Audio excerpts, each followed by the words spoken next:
పనిగట్టుకుని మాజీ మంత్రి పెద్దిరెడ్డి రామచంద్రారెడ్డిపై అబద్ధాన్ని ప్రచారం చేస్తున్నారని వైసీపీ ఉమ్మడి చిత్తూరు జిల్లా అధ్యక్షుడు భూమన కరుణాకర్ రెడ్డి అన్నారు.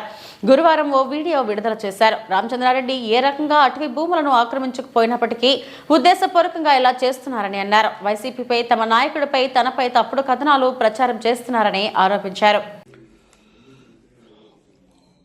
నిన్న ఒక పత్రిక పనిగట్టుకొని మాజీ మంత్రివర్యులైనటువంటి రామచంద్రారెడ్డి గారి మీద ఒక పెద్ద అబద్ధపు కథనం అల్లింది. ఆ కథనాన్ని నిజంగా చూపించటం కోసమని పతాక శీర్షికలలో వేయటమే కాకుండా దాన్ని తెలుగుదేశం పార్టీ ప్రభుత్వానికి పూర్తిగా ఏదో గొప్ప విషయాలన్నింటినీ కూడా అందజేస్తున్నట్టుగా రాసి పనిగట్టుకొని గత కొద్ది కాలంగా ఆయన మీద ఆ పత్రిక విషప్రచారం చేస్తూనే ఉన్నది. రామచంద్రారెడ్డి గారు ఏ రకంగానూ కూడా అటవీ భూములను ఆక్రమించకుండా లేకపోయినప్పటికీ కూడా ఉద్దేశపూర్వకంగా మేము ఏమి రాసినా చెల్లుతుంది, మేము ఏం చెప్పినా కూడా నడుస్తుంది అన్నటువంటి ఒక గట్టి నమ్మకంతో ఆయన మీద ఉన్నటువంటి కోపము దుగ్ధతోటి వైఎస్ఆర్ కాంగ్రెస్ పార్టీ మీద, జగన్మోహన్ రెడ్డి గారు మా నాయకుడి మీద, మా మీద, అందరి మీద ఈ రకంగా ప్రభుత్వం ఈనాడున్నటువంటి ప్రభుత్వం చేయాల్సినటువంటి మంచి చేయకుండా ఇలా వైఎస్ఆర్ కాంగ్రెస్ పార్టీ పాలన అంతా కూడా అరాచకమే జరిగింది అని ఇంకా ప్రజల్ని నమ్మించాలా అనేటువంటి ప్రచారంలో భాగంగానే ఈ రకంగా రామచంద్రారెడ్డి గారి మీద ఆ విషం చిమ్మింది.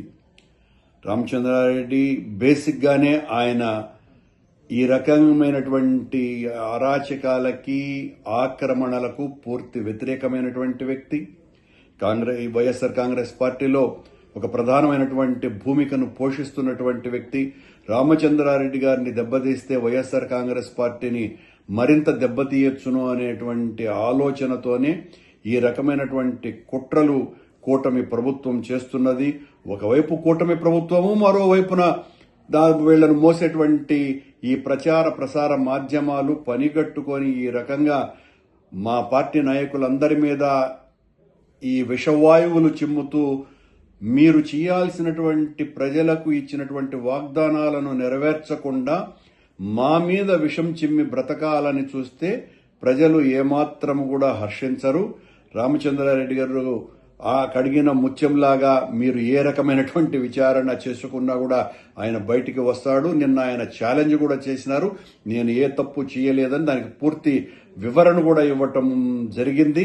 ఆ వివరణను మాత్రం కూడా ఆ పత్రిక ఏమాత్రం కూడా పట్టించుకోకుండా దానికి మాత్రం ఒక సింగిల్ కాలం ఐటమ్ రాసి ఒక వ్యక్తి మీద దాడి చేస్తున్నప్పుడు కనీసం ఆయన వివరణ నీవు చేసినటువంటి దాడికి సమానంగా తీసుకోవాల్సినటువంటి అవసరం, కనీసమైనటువంటి బాధ్యత, పత్రికా ప్రమాణాలని కూడా పాటించకుండా చేసినటువంటి తప్పిదం కాదు, అసలు చాలా ఘోరం చేస్తున్నాయి. తెలుగుదేశం పార్టీకి, కూటమికి మోసేటువంటి పత్రికలు, ప్రసార మాధ్యమాలు నిజం నిలకడతో బయటికి వస్తుంది.